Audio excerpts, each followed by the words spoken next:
હિન્દી શબ્દકોશની અંદર હિન્દી શબ્દ સાગર એક મહાકોશ છે, જેની અંદર શિવનું નામ પણ પંચાલ લખેલ છે. એ બંને પર્યાયવાચી શબ્દો તરીકે એનો ઉલ્લેખ છે.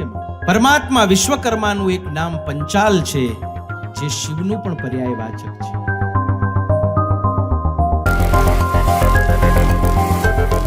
ભગવાન વિશ્વકર્મા ઇલાચલ પર્વતને પોતાનું નિવાસ સ્થાન બનાવ્યું છે. અને એક વખત બ્રહ્માજી સાથે ઇન્દ્રાદિ દેવતાઓ મળી અને પરમધામની એ પાવન ધરા ઉપર આવ્યા છે અને ભગવાન વિશ્વકર્માની સ્તુતિ કરી છે. દાદા પ્રસન્ન થયા છે. દેવતાઓ કહે, ભગવાન, આપ દેવલોક છોડીને જ્યારે મૃત્યુલોક ઉપર પધાર્યા છો ત્યારથી દેવલોકના બધા કાર્યો અટકી ગયા છે. જે નૂતન નિર્માણ છે એ બધા અટકી ગયા છે, કાંઈ કે આપ કૃપા કરો. આ રીતે ભગવાનની સ્તુતિ કરી રહ્યા છે, એની આરાધના કરી રહ્યા છે. અને એ જ વખતે ભગવાન વિશ્વકર્માએ પોતાનું સ્વરૂપ પંચમુખી કર્યું છે અને દાદા પંચમુખી બન્યા છે. બોલીએ પંચમુખી વિશ્વકર્મા ભગવાન કી જય. અને 5 મુખોથી દાદાએ 5 પુત્રોનું પ્રાગટ્ય કર્યું છે. સદ્યોપાંગ મુખ થી મનુની ઉત્પત્તિ થઈ છે, જે દાદાનું પૂર્વ મુખ છે અને જેનું ગોત્ર છે સાનગ. વામદેવ મુખથી મયની ઉત્પત્તિ થઈ છે, જે દાદાનું દક્ષિણ મુખ છે અને એનું ગોત્ર છે સનાતન.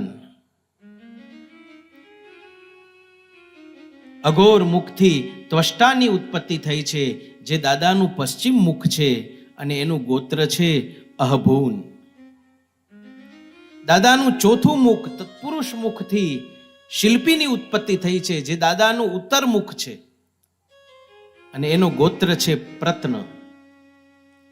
અને ઈશાન મુખ થી દૈવજ્ઞની ઉત્પત્તિ થઈ છે, જે દાદાનું ઉર્ધ્વ મુખ છે અને એનું ગોત્ર છે સુપર્ણ.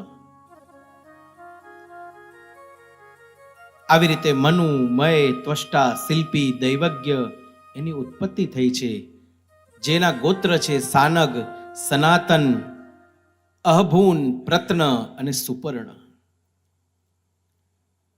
ભગવાન વિશ્વકર્માના 5 મુખથી 5 બ્રહ્મર્ષિઓનું પ્રાગટ્ય થયું છે. દાદાના એ દિવ્ય પુત્રો છે. અને 5 મુખથી પ્રાગટ્ય થયું એટલે વિશ્વ બ્રાહ્મણો પંચાલ તરીકે ઓળખાયા છે.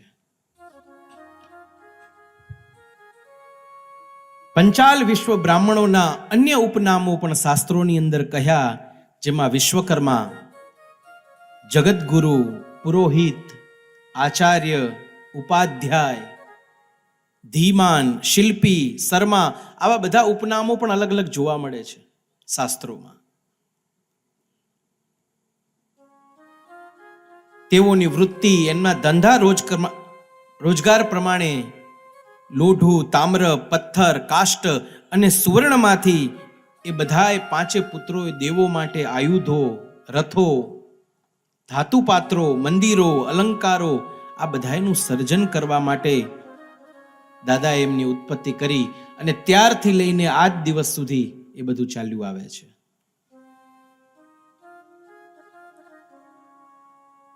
એ 5 પુત્રો દાદાના, જેના આપણે બધા વંશજ છીએ, આચાર્ય પદને ભોગવતા, યજન યાજન કરતા અને વિદ્વાન બ્રાહ્મણોમાં માનવંતુ સ્થાન પ્રાપ્ત કરતા, એ આપણા પૂર્વજો, એ આપણા વડવાઓ.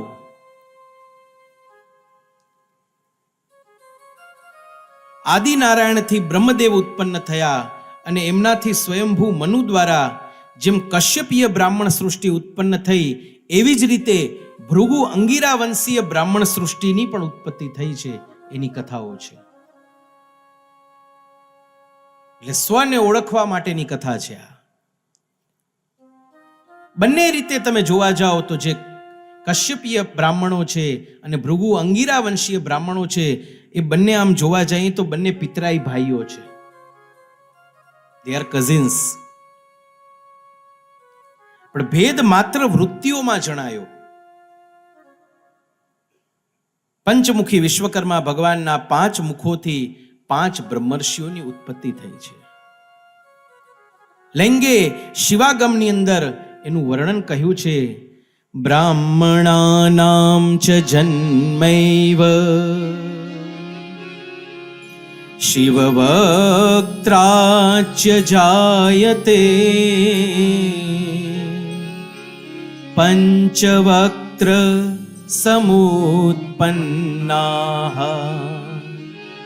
પંચભીઃ કર્મભીર્દ્વિજાઃ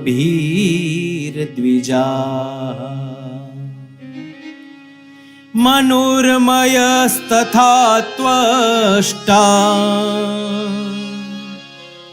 શિલ્પકશ્ચ તથૈવ ચ દૈવજ્ઞઃ પંચમશ્ચૈવ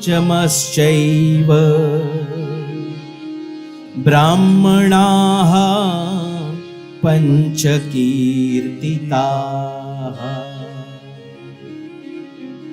એનો અર્થ એ કે પરમ શિવ અથવા તો ભગવાન વિશ્વકર્મા, હિન્દી શબ્દકોશની અંદર હિન્દી શબ્દ સાગર એક મહાકોશ છે જેની અંદર શિવનું નામ પણ પંચાલ લખેલ છે.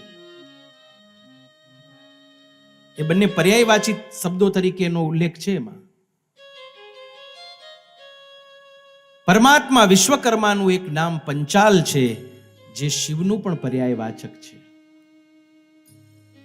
આ 5 મુખોથી લોકોના હિતાર્થે પોતાના 5 શિલ્પ કર્મો સહિત 5 બ્રહ્મર્ષિઓ જે ઉત્પન્ન થયા એ બધા પંચાલ બ્રાહ્મણ તરીકે પ્રસિદ્ધ થયા.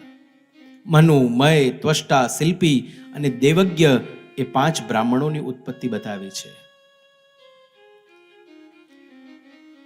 મનુએ લોહનું શિલ્પકર્મ કર્યું, મયે કાષ્ટનું શિલ્પકર્મ કર્યું, ત્વષ્ટાએ તામ્રનું શિલ્પકર્મ કર્યું, શિલ્પીએ પથ્થરનું શિલ્પકર્મ કર્યું અને તક્ષક કે દૈવજ્ઞએ સુવર્ણનું શિલ્પકર્મ કર્યું. અને આ 5 પ્રકારના કર્મોને આપણા શાસ્ત્રોની અંદર યજ્ઞ કર્મો કહ્યા છે. આ કોઈ સામાન્ય કર્મ નથી.